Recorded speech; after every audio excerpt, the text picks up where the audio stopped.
energy. Yeah, there's nothing. No, just to be warned, you guys all just tuned in, right? No, you need to know this. Okay, first of all, Mike has some legitimate reasons to be pissed off and angry right now, and he's eating chocolate covered espresso beans. So enjoy the show. Let's start. Okay, here we go. Okay. Okay.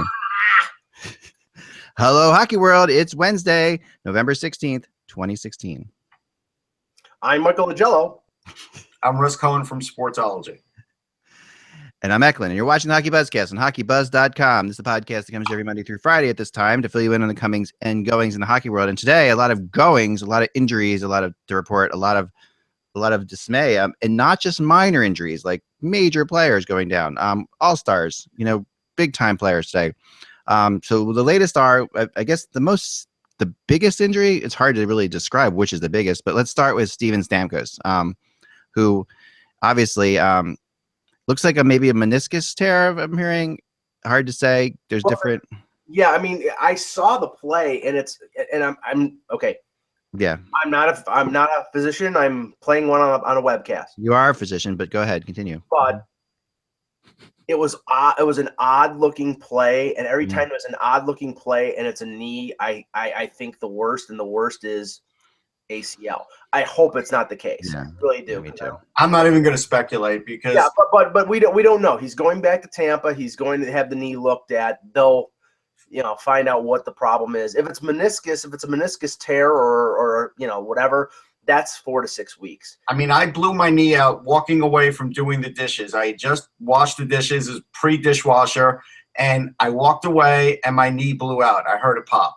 So, that's when I realized, okay, these things could happen at any time with any kind of contact. Yeah. Because he's played so much hockey in his life, there's a lot of wear and tear. So it's never the play that it's not never. Sometimes it's the play that happens, but a lot of times it isn't. It's the wear and tear that leads up to it. Yeah, and it can be anything. I mean, we're talking about players. We're talking about players who are incredibly skilled, playing at high speeds on a thin blade of metal. It's like, I mean, and kicking their legs and putting their feet in different directions, and everyone's getting tangled up with each other. It's amazing that they have any knees at all. It's really. And we don't, and I don't know what leg it is, and if that's the same leg that he had the break on, the famous broken leg. And you got to remember, when he was rehabilitating that leg, trying to get back for the Olympics, I mean, he was putting a lot of strain on that leg. So, not a year after, but 2 or 3 years after, if this is something serious, that could be a contributing factor to this, but we don't know. But I think Tampa, as they did last year, can survive if Stamkos is out for 4 to 6 weeks. If they lose him for a long period of time, then I think that puts a severe crimp in their Stanley Cup playoff chances. Yeah, I mean, it does. I mean, they've shown before that they can go far without him, right? They went pretty far without him. They had their most successful playoff run without him. Well, no, it didn't say that. But they got to Game 7 of the conference final without him, with him just playing that Game 7. So right. that is a testament. So, but the thing is, I mean, first year of an 8-year, $8.5 million a year contract. This was a little bit of the concern that all those teams had. I'm sure Detroit, Toronto, all these teams threw big money, but the concern was, okay, he's had injury problems. This is legitimate. I mean, players get hurt, man. They do. They get hurt, and we really can't. I mean, one thing about contracts, and that they really mess up everything, because they mess up the way people view the players. Yeah.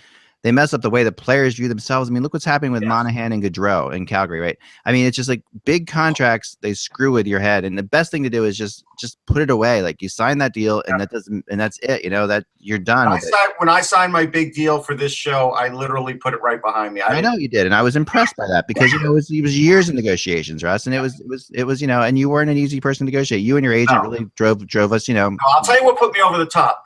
When you wore that Hunger Games shirt that you're wearing now, that put me over the top. See, I'm still holding. It has an H there. It's Hunger Games. Come on. This is Harry Potter. Come on. I'm still holding on to some massive animosity from my bridge deal, because I'm really pissed off. Yeah, Mike has signed. This is his 6th bridge deal in a row. So I can understand you being upset about that. 6 bridge deals in a row. That's a long time to not know where you're. To not have any sense of security. A bridge to nowhere. Right. Right. And of course, just like Bobby Clark in the early 70s, no one knows what I make. Right, there you go. But here's the thing. With all these injuries, I never fault the team for these contracts and say, look, unless it's the same exact injury, which Right. none of them are. Right. I mean, we can't do that. No, I mean, and so, but let's, all right. So Stamkos is gone for a while. It might not be that serious. I mean, it's not like every injury Stamkos I mean, has it's had, at least 3-4 weeks, I'm right, sure. but in Stamkos terms, that's not serious. I mean, No. Stamkos has had 3 injuries now that have been almost season-long injuries, right? So let's just, and he's a great rehabber, as we know. we know he's a great rehabber. Yeah. He must have a special discount at like the coffee bar at the rehab place that he goes to. He's the knight in the Holy Grail, but continue. Yeah, he does. So, so after that, Taylor Hall goes down with what is being called a lower body injury. Yeah, he's having an MRI as well, and right. Jersey, another speed guy with knees, right? I mean, right. knee or ankle or whatever. Yeah, whatever it is. I mean, that one I didn't see, but I didn't see it either. Yeah, but Paul Herman used to say an upper neck injury. Above the neck. That was Holmgren's. And one time, I forget who it was. He said, "What's going on with him?" Well, it's an injury above the neck. Yes. Neck injury. Yes. But anyway, no. So Holmgren did say that too. And that's yeah, he absolutely did. I think my favorite is the non-specific general body soreness. That's the best one. Yeah, or the maintenance day. I like that. Maintenance day. What does that mean?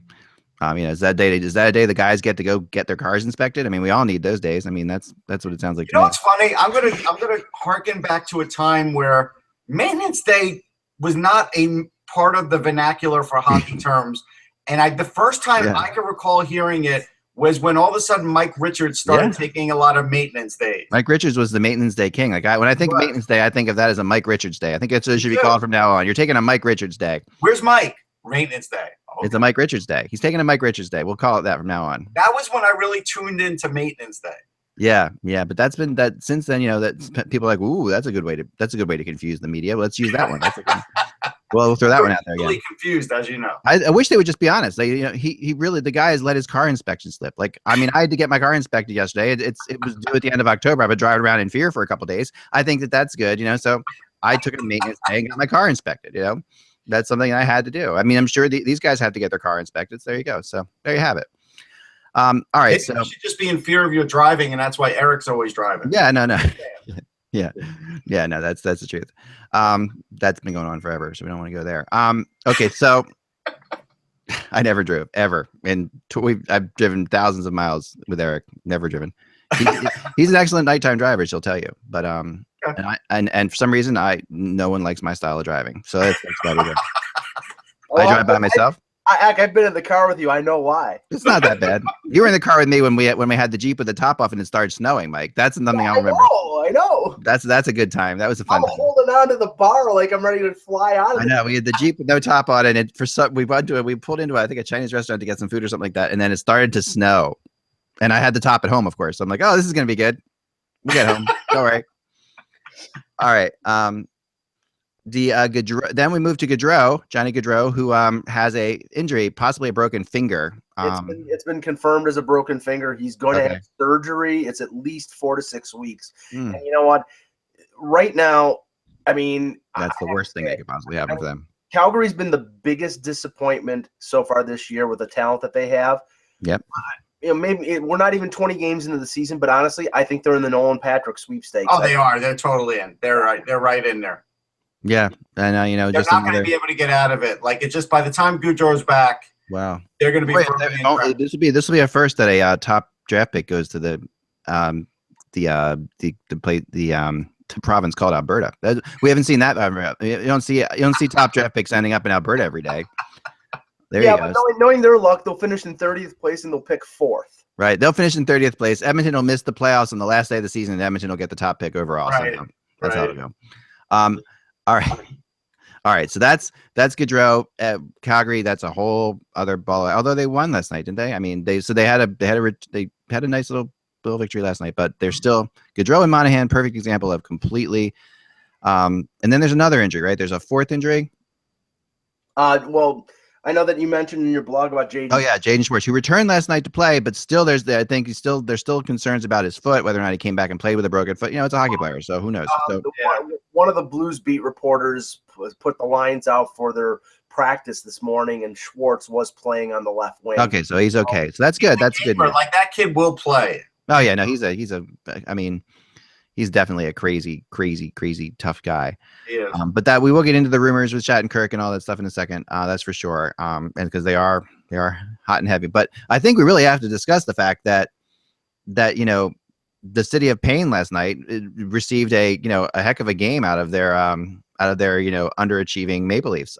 They completely, I mean, I said underachieving in what they were promised that they would underachieve, but instead actually achieving.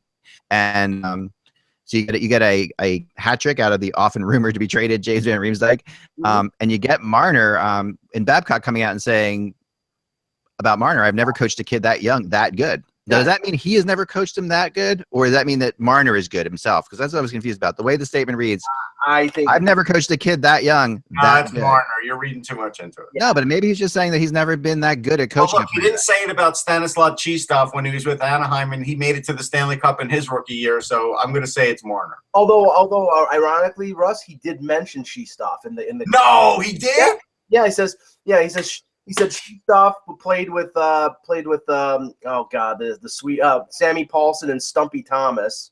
Yeah. And it may not have been Paulson. Can't remember who the center was. But he said that he had a great, but it was 1 year. It was 1 year. I wrote about it in a magazine, and he had the worst possible of hockey nicknames. Cheesy. Like, that's just the worst. So I got the greatest email about this quote. Okay, that's why I had to share it. Okay, because I get Leaf fans who email me all the time. Eklund@hockeybuzz.com. Feel free to. I respond to my emails. So feel free to email. All right, so I get the email. I get an email from someone, and he says to me this. He says, "It was a great win last night, but now I'm worried because Babcock thinks Marner is better than Austin Matthews because Austin Matthews is younger." No, he doesn't, and the reason he doesn't is because, and I question this. I told Russ about it. Before you go any further, Mike, I just want to point out, I'm doing the explanation for this, but I do want to point out why this is. We have to think about why this is so dysfunctional because. All right, this is coming out of a great game, what should be a fantastic. And I said to Lisa, I'm like, I really feel bad that you cannot enjoy this moment. Instead, you go to the fact that your coach. Obviously, this is a problem your coach has with Austin Matthews. That's because Austin Matthews is younger. Well, he doesn't have a problem with Austin Matthews based on what he said yesterday morning, but after the morning skate and I question this. And some people think it's a good thing, but he comes out and says Austin Matthews is going to be a dominant center by Christmas time. Really? Right. Really? I mean, I think that's legit. I love it. I love the fact. Thank God we have Mike Babcock again. Like, that's all I can say. Yeah, but you don't say that about a rookie. You don't. Yeah, but this is Mike Babcock. This is real. We have not had any real Mike Babcock forever, and thank God this is like when I saw that. I know I thought the same thing, Mike, and I'm like, and I think what we're saying is right, Russ. And you can question that this is like too much pressure, too early, and all that stuff. But at the bottom of the end, it doesn't really matter what Babcock says because I think Austin Matthews already feels as much pressure as the kid can possibly feel. Well, dude, okay, then what? Pour on some more for Christ's sake. But my point is, you can't pour anymore. Like Austin Matthews is not the kind of kid who feels pressure like that. I know that, but okay, Austin Matthews is at the lowest ebb of his professional career right now, and it's obviously been a career that's only 16 games long. He hasn't scored now in 10 consecutive games, and people are starting to wonder, Patrick Laine's got 12 goals, and Austin Matthews has only got 6. Oh my God, could this be a Doug Wickenheiser? Could this be another? I mean, no, it's not. Hell, I'm gonna throw out other names for you. Go ahead. No, it's not. He's not a bust. He's a very good player. He's playing well. He's getting opportunities. He had 2 or 3 really good scoring opportunities last. Oh yeah. And Marek right now. And the only guy that Marek Mazanik stopped was Austin Matthews last night. But let's be real too. Matthews has to match up against top players at center. Yeah. He has to play more defense. He has to take faceoffs. A lot more things than the winger has to do. And that's where Marner doesn't have to do that too. Remember, Mitch Marner is a center by trade. If you put Mitch Marner in Matthew's spot at center, he'd be failing right now just because he's not strong enough, not because he's not talented enough. So that's the other part where when people are making this assumption, they got to remember his original position, and he may still end up as a center. And Mitch Marner, Mitch Marner is playing with two veteran players who have played together for almost 4 years in Riemsdyk and Bozak. Mitch Marner is taking the Phil Kessel spot on that line. Right. Austin Matthews is playing with two rookies. He was either playing with Zach Hyman and Connor Brown, or Zach Hyman and William Nylander, and he's got defensive responsibilities. And ever since that 6-game start, the opposition has either been matching their number one center or their number one checker against Austin Matthews. So honestly, I this is part of the adjustment of being a pro. Our Hockey Buzz's friend Brian Burke on Toronto radio on Monday came out and said, any team that had the number one pick would have taken Austin Matthews, and making the jump from the the Swiss Elite League to the NHL. Even if he exceeded and had a lot of success in the Swiss League, it's a jump and it takes time. So don't start criticizing Austin Matthews. Oh no, that's totally unfair. I mean, Matthews is fine. I mean, you have to look at the whole season, and he's not going to score 4 goals a game. I mean, all these things happen. It's just like the people have put way too much pressure on him, and that's going to happen. But I also think that Matthews is very different than some of the other top picks we've seen in the last few years, and that I think he's okay with the pressure. I don't think he's okay with the pressure, but I think it got to McDavid at times, it got to Hall at times. I saw it got to McDavid had more of a focus because how badly the team had been for all these years, and he's supposed to be the savior. The Leafs haven't painted Austin Matthews as a savior, and that's to their credit, and so that's been a good thing. But it's one thing to say I can handle the pressure, and the organization to recognize he can handle the pressure, and then pouring it on like pouring an entire jug of syrup on your pancakes. It's a little too much. This is just a vote of confidence is all. I mean, it's all never too much syrup on pancakes, Mike. Let's just get that. A jug? No, this is not that.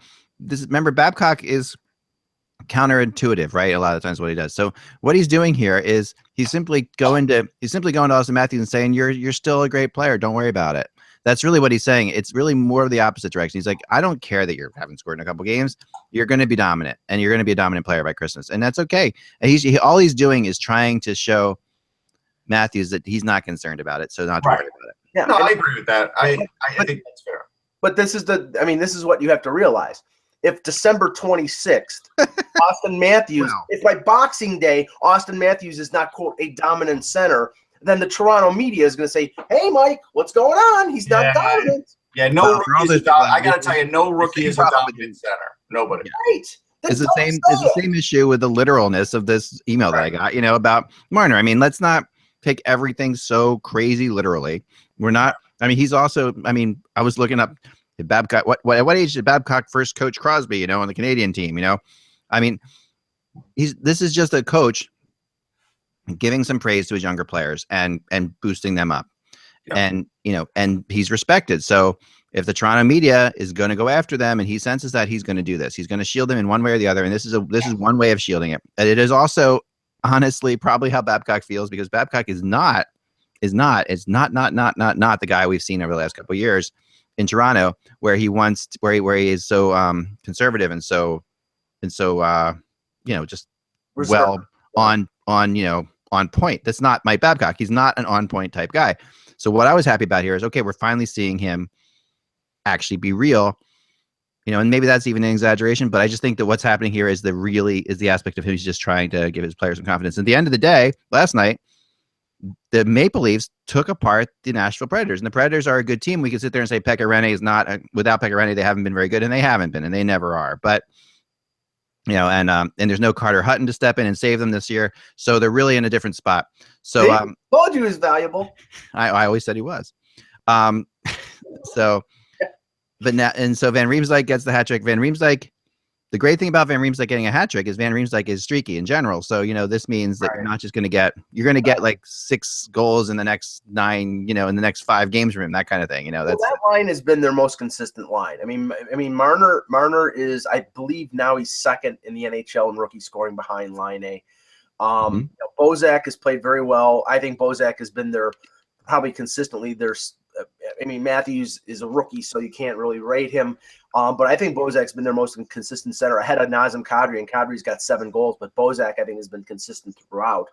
And Van Riemsdyk is their best veteran scorer. The only criticism I have with Babcock right now is that I think it's about the time that I know he wants Matthews to learn. I know he wants Matthews to learn the responsibility of being a two-way center. I also think that you see the benefit of playing Marner with veteran guys. Maybe you move a Leo Komarov to the line with Matthews. Maybe you give him one veteran, because right now he's having to cover for other rookies' mistakes. And up until yesterday, like, Nylander has been really bad in the last, I'd say, 8 or 9 games, to the point of not showing up at certain points. Yeah. And I think that's fair. And I also think that, a big adjustment that we have to remember with Austin Matthews is this rhythm that he's been in his whole career, playing a lot more than this. Players like that are used to getting out every couple minutes, and they're not used to having to sit on the bench for 4 minutes at a time. That's a big difference, and it plays into it. It really does. Just so you know, I had Mitch Marner 7th on my preseason rankings for the Calder. 7th. Yeah. No, and he's fair ranking, I think. Yeah, that's probably about right, and it could be even higher depending on how he is. Yeah. He's been. Well, that's why it was preseason. I had Dylan Strome there. Obviously, he's not going to get the chance to really break that list this year. So, I don't know what's going to happen in the ebbs and flows of teams, and so you have to there's a little guesswork too. Well, we don't know. We know that Jake Virtanen, I don't know if he qualifies for the Calder, but if he does, it's going to be tough for him to win the Calder, getting yo-yoed between Vancouver and Utica every day. Yeah, he's been having it tough. Let's talk about Vancouver for a minute. One last thing on Matthews, and then yes. Okay, so Matthews, I talked to somebody about early 2 days ago. Yeah. About Austin Matthews, and just his impression about how he thinks he's doing. Like, how, this is a guy who's known Austin Matthews for his whole career, like knowing him growing up, knowing him going through a thing. And I said, what do you think he's doing? What do you think is the reason he hasn't been scoring goals lately or whatever? Do you think he's all right? Do you think what's in his head? Where is he mentally? And he said something that I thought was really interesting and also encouraging for Maple Leaf fans. And that was this. He said he came out and had that 4-goal game. Obviously, he had all this energy and showed what he can do and was still playing like the player he's always been. And then he also, in that first game, remember, gives up the goal in the overtime, right? And makes the bad play defensively. Right. And then a couple other bad defensive issues, that happened with him. And he said the kind of kid he is he's just focusing on his defensive part of his game now, because he realizes that he's got to fix that. So when you see him drop off in scoring, and he's playing on the third line or second line or fourth line, depending on how they play it, you're going to see a kid who is going to be not as offensively explosive while he learns how to play defense at this level. And that's what's happening with him. And he said if he could immediately, if Babcock said, we just want you to go out there and score, he could do that right away. But the point is that he knows that Babcock has basically said to him, I know you can go out and score. That's fine. But you need to be able to pick up this part of your game too, to make it for a longevities, make it so you can't be as easily matched and marked up and stuff like that. You need to figure out these other parts of his game, which is what's happening. So, that is how smart and how well thought this kid is, which is really important. I think in Leaf fans, as far as when they think of his development, they should just realize that he has been playing better defensively, even though he hasn't been scoring those goals. He's been picking up guys, little things that you really have to watch. But if you focus on him, he's doing it. I think that's the reason why there's not a lot of panic going on right now, because they see he's been hitting posts. He's had chances. Yeah, he's still having chances, and a lot of that's like puck luck or whatever you want to call it. And he's playing defensively responsible. He's being the first guy back. He's being the first guy high. He's making good decisions. They just see that 10 games he's had so many chances, and he's coming this close. They just like to see him break out and get one goal, because then it'll just start pouring in like Van Riemsdyk, like 1 goal in 9 games, and then he scores a hat trick. Right, and that's fair. That's perfectly fair. All right, let's go on to Vancouver. Russ. So I watched like a good little chunk of the Ranger game. I listened to a lot of it, and because I was driving home from an event, and here's the things that I took away.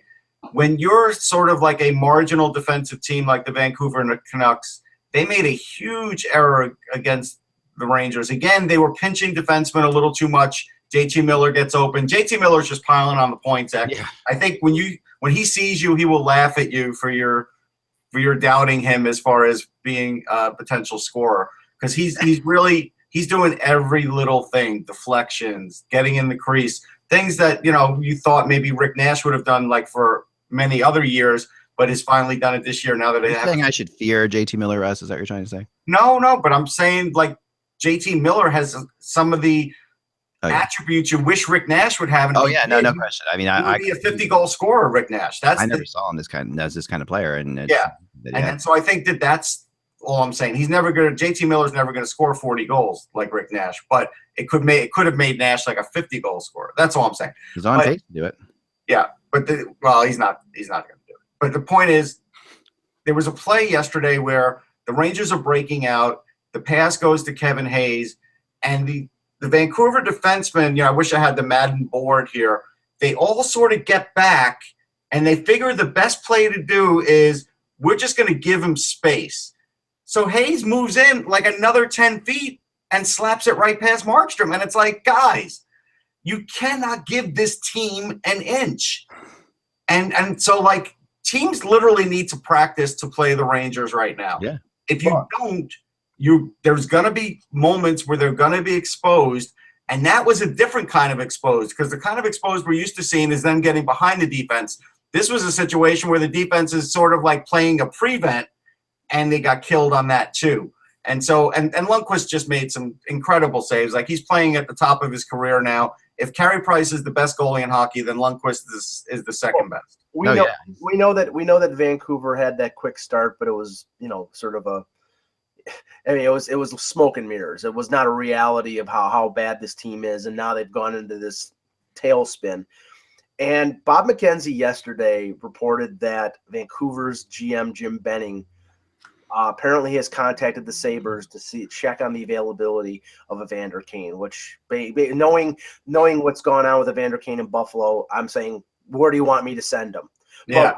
But the thing is, this is indicative of the cluelessness of Vancouver's ownership, because this can't be Benning, because Benning is smart enough to realize this team is going nowhere. This is an ownership group that is saying, we need to contend, we need to be good, we need to be this. We have all these veteran guys that are locked up for a couple years. We can't rebuild. So go out and get a guy who's now would be on his third spot. He's a Vancouver native who's screwed up in the first two places. And you're probably going to have to give up young assets. No, I don't think so. I think they'd get him very cheap, to be honest. Really think so? I mean, I do. I think Buffalo is going to be asking for like a Ben Hutton or maybe Virtanen or something like that. I don't think so. Well, I mean, if I think you could give Buffalo Sven Barshy and like a conditional second, and you'd have Evander Kane tomorrow. Evander Kane has become the Terrell Owens of the NHL. Yes. Like, he's a good, he's got all kinds of potential. He could be a great player, but he's also such a disaster. You're afraid to bring him on. But right. So I think his value has dropped. That's all I'm saying. But is it a good idea to go first of all to try to get Evander Kane in his hometown where he's going to be cock of the walk? Yeah. And it's like, I mean, I don't know what that organization is thinking. They are just desperate. I'm going to throw that out there right now. I don't know what that expression means, Mike, and I'm trying to figure it out. Yeah, Google it. You'll know. Yeah. I know what it means. But what was the point is, cock of the walk? Cock of the walk. Yeah, basically like his pee. When all right. The best way I can explain it is, I'm not doing it now because now you're taping it. Forget it. Analogy. I'm not doing it. Anyhow, I think it's a situation where Vancouver's thinking, if we could get this guy cheap, he would give us some size. I might even play him with the Sedins. I think that's the thought there. And he would be a more skillful Zach Cassian when he played with the Sedins. Right. And that could provide points. And maybe the Sedins keep him on a better path. It is possible. Maybe. I mean, to me, that's what it looks like. For those curious, the cock of the walk is a British term. It's very old, back in like this 1400s. Mike's old, so. Right. It stands for a man who acts as if he's more fashionable or important than other people. There you go. So that's from the Cambridge Dictionary right there. So, and that is appropriate for for Evander Kane. And although I wouldn't call that to his face. But maybe this trade would humble him a little bit. Like, at some point he has to get humbled again and remember that he can be a really good hockey player. And that's why I'm thinking maybe with some veterans, they can do that. But they're not giving up a lot. Jim Benning's not giving up a lot for Evander Kane. I do agree with you on the veterans thing, because I think that that's a biggie, because, you know, this is a guy who hasn't really played with really influential veterans in his career. You know, but I don't know that the kind of veterans that are in Vancouver are the right ones for him. Like, I think that, I mean, the Sedins are sort of their own entity.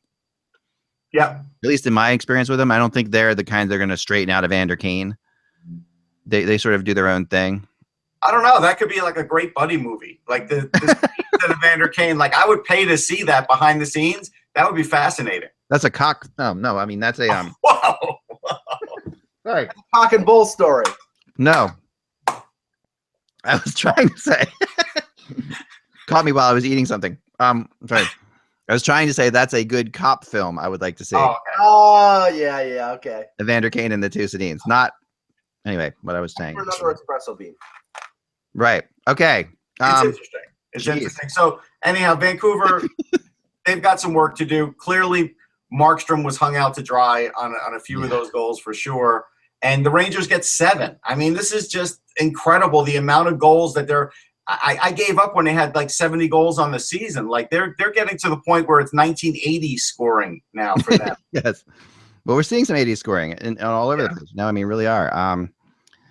You know, I wanted to talk a little bit about the Flyers Senators game last night. Yeah, I watched some highlights and stuff of that. I have some thoughts. Go ahead. You go first. Yeah, the Flyers, this was now we're shifting back into the Flyers of this is a Flyers of 2 years ago game. Like this is a Flyers team that outshoots their opponent. You know, they poured it on. I mean, and they did. And Craig Anderson was really good. You know, he was.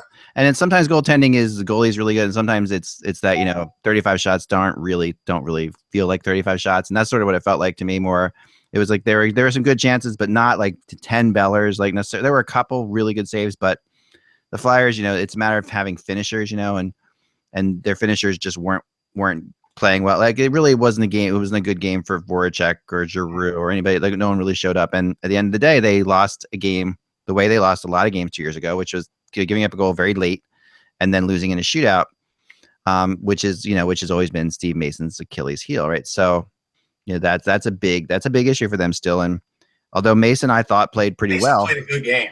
He did, and you know, and I think we're going to see that, and I think that there is hope that we will see Mason, you know, pick up his game now that he's the only goalie playing, like I've talked about before. But there were 2 plays that I saw. Now maybe you could explain the one. All right, so on one of the goals, I forget who got it. Maybe it was the Mark Stone goal. Couturier and Streit sort of run into each other. Is that Couturier trying to cover for Streit because he didn't have him covered? That's the way I took it. Good question. I have to look at it again. I know what your play you're talking about, but to see where they were. So that's where I think Streit has been hurting him a little bit on the defensive side. He's getting points. He'll always get points. Yeah. So there's that. And then on the Kyle Turris goal, what was interesting was Manning did a very good job of chasing him down. But when Turris got behind the net, he realized there's nobody here. So he just went for the instant wraparound, and Gudas was very slow in putting his stick in the corner of the post, and Turris got it right in there. That's on Gudas. That was his area. He was slow to do it. I don't know what he was thinking, because you could see the guy with the puck. If you're Radko Gudas, if nothing else, aren't you chopping at the stick of Turris to try and get the puck loose? He barely got the stick there just to try and block it from going in the net. It was a very feeble play by a guy that really can't be that way late in the game. Yeah, I agree. Although Gudas did at one point make a really good play on that, like 2-on-0 that they had. I don't know if you saw that. I didn't see that one. And Pajot, or actually it was just really a Mark Stone breakaway for the most part, but Pajot was there too. But I mean, there were some. And Mason made a great save, and he did make it. It was a 2-on-0 or a 3-on-0. I mean, it was crazy. Yep. Yeah, that was Pajot as well. Pajot's a really good player too. I mean, Pajot's one of these. He's just kind of like the unsung young player on that group, because there's he hasn't been a finisher. He's always been a good skater. He's so smooth though. He's so smooth.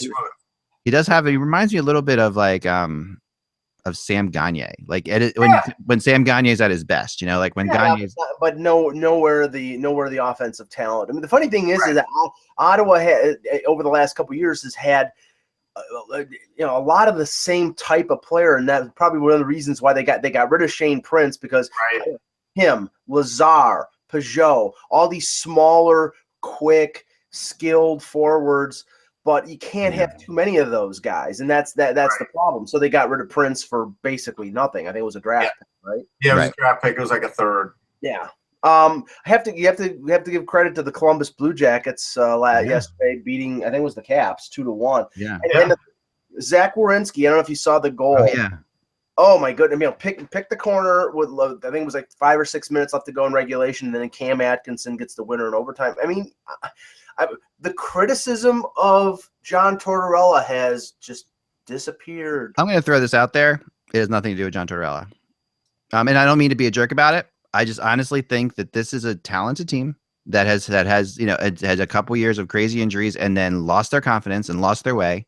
And maybe Tortorella has helped them get that back to a degree, but really at the end of the day, these are still just these are young good players who a couple years ago everybody would say, oh, they've got the greatest future in the world, and then they went down to like, no, they're terrible. And I think the answer is somewhere in the middle, and I think it's what we're seeing now. I have to give Tortorella some credit, because the thing is like, I mean, look at the winning formula with the Rangers. It was built around goaltending and defense. They had that defense. I get that, and you're right about that. I'm not trying to say it's not I'm saying Tortorella's not getting in the way of it, which is something to say about him. Like he tends to let them, like he's letting some of the players go, like he's letting some players play. Like Werenski's not playing, he's playing great, but he's letting Werenski roam and letting Werenski do his thing, which is something that Tortorella doesn't always do. He's not making Werenski block 50 shots a game, and shortening his career like he did for Girardi. Like, I mean, you're talking about like, completely. So maybe Tortorella's learned something there. Maybe, who knows? I think he has learned something there. I think he sees the full potential. Now, here's the funny thing. So when I told people that Werenski was better than Seth Jones, I felt a lot of opposition. Yeah. And Jones this year has 6 points in 10 games, and Werenski's got 13 points in 14 games. Jones had 20 points in 41 games last year. Werenski's going to eclipse that. The reason the Columbus Blue Jackets are a lot better is because they now have a real number one defenseman. Yeah. Because Ryan Murray was never like this offensively, was never going to be. And Seth Jones was never going to be like that offensively. I think some people just, because of the athlete that Seth Jones was, put a little too much emphasis on what they thought he could do offensively. And I still think he could do better. Don't get me wrong. He's still a really good defenseman. I mean, we're talking about Werenski. Oh, no, he's excellent. He's excellent. Yeah. But he's not like this gifted offensively like Zach Werenski is. And I think Werenski's like Niedermeyer to me. Like, that's what he really is. He's different than Niedermeyer because he's bigger than Niedermeyer and can get in closer than Niedermeyer. Niedermeyer was a smoother skater. Yeah. Werenski's got a longer stick. Like, they're different. Yeah, there is nobody like Werenski right now. He's a better version of like Noah Hannafin offensively. I was going to say he's part of that newer generation of defensemen. We're not talking about guys who are 6 foot and 190 pounds. We're talking about guys who are 6'3" and 6'4" and 215 pounds and can skate like the wind and have offensive ability. I mean, I don't think Hannafin's offense is as good as Werenski's. I think maybe Hannafin's defense is a little better than them, but they're similar. But you look at that team, and they're succeeding right now without a number one center. I mean, Wenberg is having a pretty decent year. Guys like Foligno are having comeback years. Boone Jenner, last time I looked, was doing okay. I mean, Dubinsky. I mean, so there's enough depth there if they stay healthy. If Werenski keeps going on the pace that he's going, and knock on wood, because Bobrovsky always tears his groin around this time of year. If he could stay healthy, they have a chance. But I think Tortorella is trying to sort of like change his ways a little bit with a second opportunity. I heard something yesterday about him, thinking sort of outside the box and eliminating morning skates for the team. He thinks it's a waste of time, and he's not gonna. I think he got that from Alain Vigneault, who's been doing that for a couple of years now. Okay, but I bitched about that. Listen, I'll be the first to admit it. I bitched about that with Vigneault in the middle of seasons when the team was sort of dragging, that they could really use it. Right now, I can't bitch about it because the Rangers are great, but I still don't love the concept of that. But right now, it's what the morning skate is, right? Like, the morning skate is not to get them practicing or get them in shape. It's to get them out of bed. It's to get them out of bed and keep them as a team and keep them. It's exactly what it is. The morning skate was originated back in the day to make sure the players weren't drunk. It was to make sure that the players were not hungover in the morning after being out all night. Right, they didn't go out too late. Right. That's all it was. And now it's because now some players have gotten used to going on the ice in the Well, it morning. is a habitual thing. You're right, but Yeah. there's still something that really is basically used to. But teams have monitor. less practice time now than they ever did. So Yeah. right now it's a tricky thing. If you have the right kind of team, like right now with the Rangers, they have a good blend of veterans and youngsters, so it's working. But if some teams need that practice time. Let's be fair. And it's I mean, players taking away the morning skate is definitely a great reward for players. They love it when you take it away. And so like, if you're playing well like the Rangers are or the Blue Jackets are and you take it away, the players will respond to that. They will be happy about that. It's one of the few rewards you can give a player who's already making millions of dollars is give him time that he doesn't have to get up so early, and get into work. Just to confirm what you were saying earlier, like Elliot Friedman from Sportsnet saying regarding Stamkos, word is it is a meniscus issue. Okay. Not sure how serious that. They won't know until he goes through. I mean, it's going to be 4 weeks at the minimum. Yeah, if it's a meniscus tear, it could be 4 to 6 weeks. Yep. All right. So the Montreal Canadiens did not win last night. I was thinking of you, Eck. Well, you probably were pumping your fist when Ekblad scored that goal in overtime. No, I wasn't. I like the Canadiens. Again, I wanted Perry. I got a text from George Hainsworth with a smiley face. I did. George Hainsworth. Is he still alive? He texted by telegram, right, Russ? That would be scary. Yeah.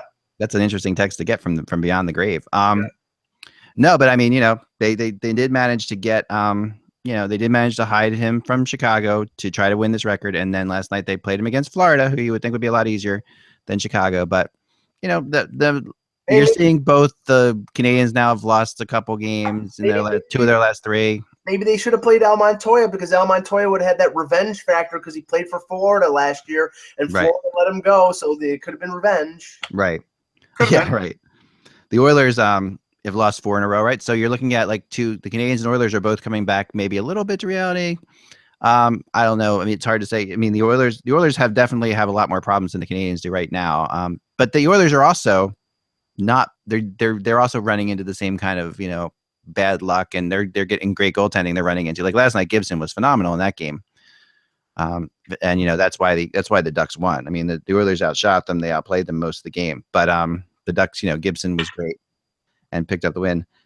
And then the other game I was watching a little bit of last night, which was really kind of fascinating, was the Hurricanes shutting out the Sharks 1-0. And this is something that you would never really expect. It's just one of those anomaly type games in the middle of the year. Okay, it happens, but it really this is the case of the Sharks, of a Sharks team that looks like they went to the Stanley Cup Finals last year. A lot of them played in the World Cup of Hockey. They're in Calgary on a Tuesday. I mean, in Carolina on a Tuesday. They just they looked just totally uninterested to be there. It was fascinating. They really didn't play that well. They only took, and Carolina's playing better, granted, but still, for the Sharks to actually get shut out 1-0. Well, with the condition of the Pacific Division, there really is no impetus for that team to be playing sort of with the pedal to the metal. I mean, Anaheim is a 500 team basically. LA after losing Quick is a 500 team basically. Yeah. So, yeah, I mean, they almost can afford to be sort of lackadaisical and have that little bit of a hangover, and then around All-Star time sort of kick it into gear. Yeah. And with veteran players, guys like Thornton and Marlowe who are in their late 30s, maybe they can't just do 82 games completely at full throttle. Yeah, I think that's legit. I think that's always legit. And I also, you do find teams sometimes who are in this spot where there's not a whole lot to play for. They know they're going to make the playoffs. They know it doesn't matter where they finish in the playoffs, where they sit back and they try things like in games. And I've talked to coaches who've done this. The Penguins used to do this all the time.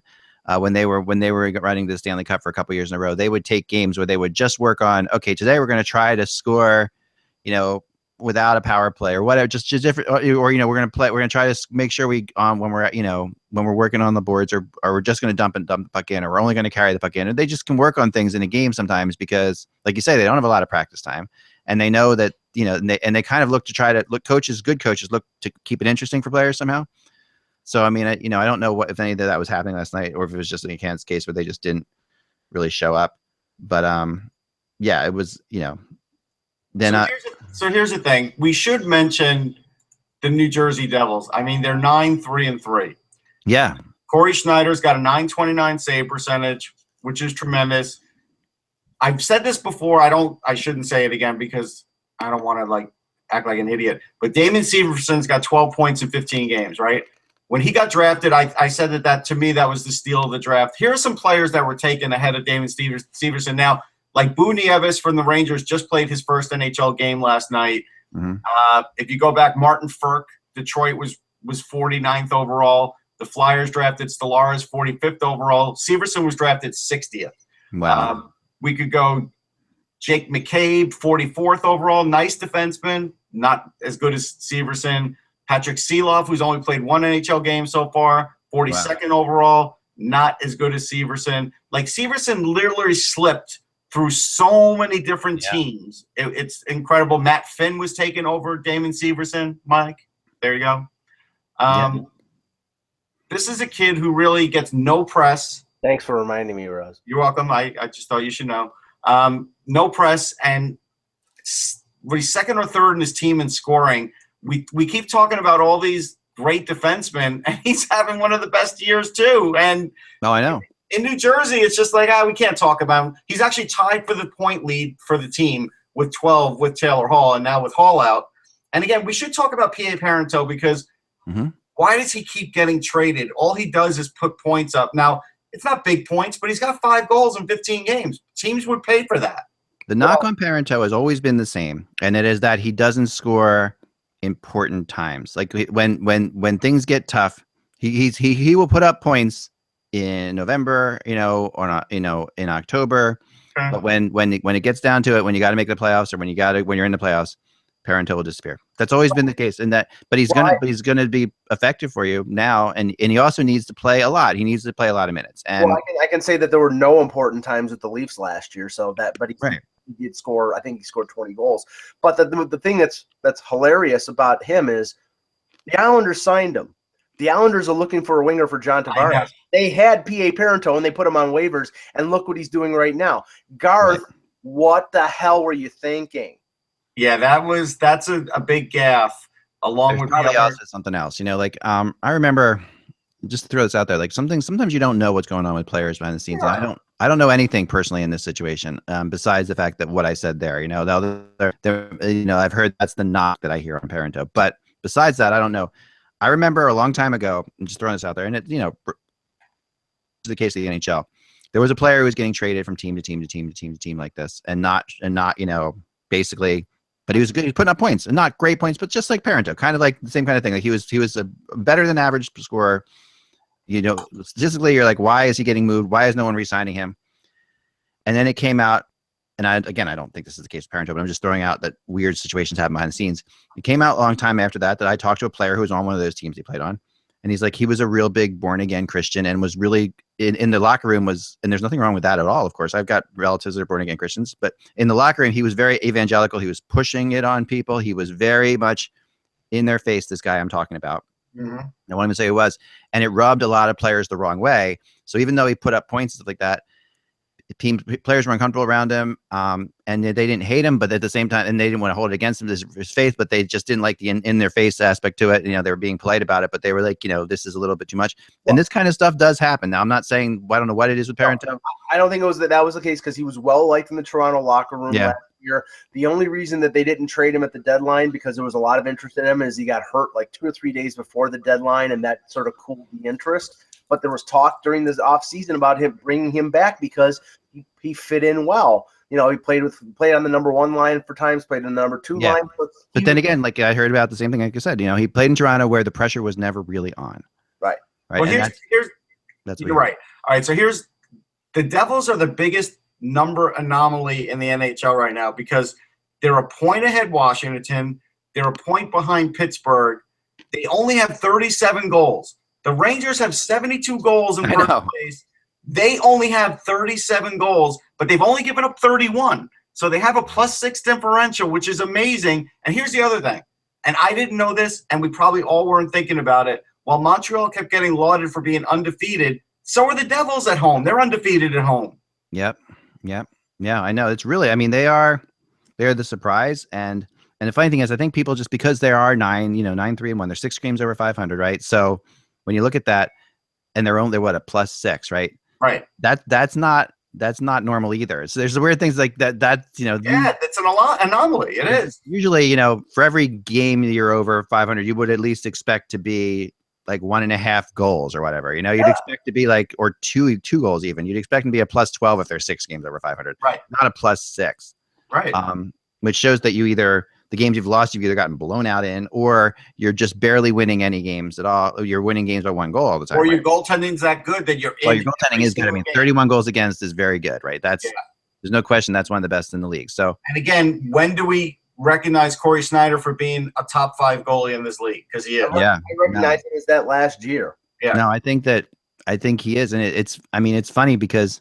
Think of Marty Brodeur, think of all the years it took him in New Jersey to get recognized. I mean, people think of Brodeur now as he was a superstar. He was the greatest goalie ever played. But there were a lot of years where Brodeur wasn't getting that kind of recognition. I honestly don't think that Marty Brodeur got the full recognition of being a great goaltender until after he won the Olympic gold medal in 2002. Because I agree with that. I think people thought he was a product of that defensive system. Right. But the difference thing here is Schneider is actually – Brodeur had a much better team in front of him. Yes. Than Schneider has had. And, Brodeur had a Stanley Cup contending team in front of him. I think Chris Terreri felt that too, by the way. But anyhow. Yeah. No, that's true. So, you're right. This marketplace is always fascinating. The Devils marketplace. There are diehard fans, but they are really stuck between other very passionate fan bases dealing with Philadelphia, the Rangers, and the Islanders. Those three fan bases are just so entrenched and so old in general, and have been around for such a long time. The Devils have a tough time competing with that. That's just the bottom line. They can't compete with it. I look at it and I say, okay, Eck, are you willing to admit Corey Schneider is better than Pekka Rinne? Oh yeah. Okay. Because I don't think a lot are. I think there's people out there that would argue that one based on reputation and other things. No, this year, and even last year at times, Pekka Rinne to me has, I don't know if he's past his peak, but he's close to it. And he's still his moments when he can pitch an unbelievable game like he did in the last game against Anaheim, but he's not consistent enough at this point in his career to be they really do legitimately need a backup. And there's reasons I kept saying it last year, and it's like they still do need that. They really do. Yeah, Wait, I just had a press release. Hold on. But I will say this while you're looking at the press release. To Las Vegas franchise to unveil its name and logo. What? Say that again. 1 second. I'm sorry. I apologize. Really quick. The Las Vegas NHL franchise invites the Vegas community to be a part of history as Bill Foley, general manager, George McPhee, and Commissioner Brett Bettman unveil the team's name and logo on Tuesday, November 22nd, 2016 at 5:30 p.m. at the Toshiba Plaza outside the T-Mobile Arena. They'll be wearing their Levi's pants too. How sponsored can an event be? Sorry. Just throwing it out there. So yeah, there you go. It's coming. We knew this was coming, but this is the official release from the NHL. Just I'm not that excited. A minute ago, sent to me. Is this? Can I now expense a trip to Las Vegas for this? That's the question. I'm not that excited though. I'm not. Hey, I'm gonna cover the Leafs in Vegas the first time they play in Vegas. We have some quotes here. That are just coming in. This exciting, fun-filled event will feature live entertainment, activities for children, local youth hockey players skating on an outdoor rink. I guess I'm assuming that rink will be artificial ice. Sorry. Because Vegas has always been a kid-friendly town. Yeah. Appearances by former NHL players and the sale of official team merchandise, which, of course, we don't even know what that merchandise looked like yet or what it would be called. Now, here's the quote from the owner, who is one of the greatest owners, and a really good guy. The Las Vegas community has been with us throughout this incredible process, from the ticket drive to the awarding of the franchise, and I hope everyone will join us once more as we announce the name and unveil the logo for the Las Vegas' first major professional sports team, said Foley. And you'll have to wait another year. We have a name and logo that not only reflects the city's unique environment, but that signifies strength and team culture that never accepts defeat. All right, so we have some clues. I'm not even thinking about it. I will say this. They'll have a better name than the Binghamton Mets got renamed. Their fans voted their name. They're now the Binghamton Rumble Ponies. They'll beat that name. Oh, my God. I'm kidding. Never accepting defeat. Well, they could be called the Trumps. Let's see. So they'll be better than that name. This is the no politics zone here on Hockey. It is. That's the only thing today. Sorry. Done. The Vegas Victors. Vegas victory. It's gonna be the Desert Knights. I think it's. I'm still holding to the fact that one of my wacky predictions was that they would actually get the Black Knights name. Nobody jousts in the desert. Nobody. It's never happened. I think it's a double entendre. Desert Knights. Yeah, no, it is. Then where's the victor part? It's like it's half team song, it's half like logo, half like Kenny Loggins song type thing. Like Are you Victor? Is the victor like you over the rattlesnake? I mean, there's nobody to joust with in the desert. Are you beating up Cactus? Is that what you're doing? I think it should be called the Vegas House because the house never loses. Come on, the Vegas House. That's a cool name. Wait, Ross, and there's more than one cactus, so it's the Las Vegas Cacti. Yeah. The Vegas. I like it. No that correction. Because he says they never accept defeat, and they never lose. The house never loses. So I'm going with that. The Vegas House, because house is also team camaraderie. They never accept defeat. Does that mean they're called the Vegas Viet Cong or something? Oh boy. Just put the name out already. What is the? I'll just be fair and say that. I mean, this is November, for crying out loud. You should have announced this damn thing when the team was awarded. I like it. In this day and age of quick fixes and everything like that, and they've built up some suspense. I think it's kind of cool. There's no suspense except that maybe for some people that live in Vegas, there's no suspense. I don't hear anybody talking about this. We're probably the only show talking about this. No, I don't think that's true. Okay, where do you tell me another place? Go show me another place. I don't talk about other shows because no other shows matter. This. Come on. No other shows matter, and that's why I won't bring them up at this time. No other shows matter. Nobody's talking about this. Nobody. They'll all talk about it the day it happens. That's it. Maybe. Maybe. I now think we need to guess this because. Did they say they're streaming it online? Because if they're not, they're going to lose a lot of coverage. I think we can expense a trip to Vegas next week is what I think. Okay, well. On ESPN Ocho. No, but did they, honestly, it does not say anything about them streaming it online. I mean, in this day and age, shouldn't that be? I'm sure they will. I'm sure this will be on. Why? I don't know. Shouldn't I say that on the press release? Like the NHL.com, Okay, but shouldn't that be on the press release? How do I know when I get this press release that I'm going to be able to build up to the suspense and actually enjoy it? It doesn't say anywhere where I could watch it. Right. No, you're right. You're right. It doesn't say that yet, but this is a release to the press to try to get them there. Television networks planning any live content. How about this? The press, if they feel like going, will go, but you have to get viewers that aren't the press to actually watch. Well, let's just say you're right. I'm not totally disagreeing with you, but I'm gonna. I'm gonna say for the latest news and information, you can visit vegasishockey.com. Okay, hold on. I'm gonna go visit. Fans can also follow the action. On Facebook, Twitter, Instagram, and Snapchat, and by using the hashtag #VegasIsHockey. Which I guess if you use that hashtag, you'll just somehow magically know what's happening. What's the logo for Vegas is Hockey if that's the team's name? VegasIsHockey.com. That's not the team name. It's not. No, the Las Vegas. So what's going to happen to this website when the team name gets announced? It's going to be switched to the Las Vegas Desert Knights. Vegas is Hockey. Let's see. Team to be named. There have to be clues here. There have to be clues. I'm gonna dig this up. I'm gonna find out what's going on. I know people in big places. This is my job to find rumors out. The Las Vegas Wayne Newtons. Need help? Click to chat. I can actually chat on the Vegas Hockey. Let's do it. Here we go. Ready? Okay. So okay. I'm gonna chat with them. Let's see. I'm waiting for an operator. Okay. So on news and events, by the way, this press release is not even posted yet. No, that's because I get all the press releases right away. No, it's up at the top. Here it is. Hold on. Press secretary for Donald Trump must be in charge. No. Let's say, hey, excited about your hey, excited. It does say that it'll be on the NHL Network. Simple thing. What's the name? I'm just gonna ask the person on the chat. Here we go, right? It does say though that it's going to be streamed on the NHL Network on NHL.com at 6 p.m. Pacific. Okay. So there you go. So it is mentioned. My first name, my last name, my email address, and best phone number. That's a bad job by you, Ek, by not reading about the release. Unless it's not on the release, but it's on the website. Okay, sorry. Yeah. I blame you. Yeah, well, you can. So I'm hey, excited. What's the name? And no response from David. Sorry, Vegas. Welcome to Real Time Sport. Oh, he's typing finally. David's decided to type. Hey, excited. What's the name? Okay, so he's typing. Let's see what David says. He'll say the name is. I didn't want to give him my email address and phone number right away. and I don't think I should have to. I think that's kind of a little bit intrusive. I'm just interested. If I guess, will you tell me? We were unveiling the team name on November 20th. If I guess, will you tell me? I'm going to ask him this. Okay, here you. Can you give me a clue? Tell me. Oh, well, that'd be nice. All right. We are unveiling the team name on November 22nd at the T-Mobile Arena. Cool. All right.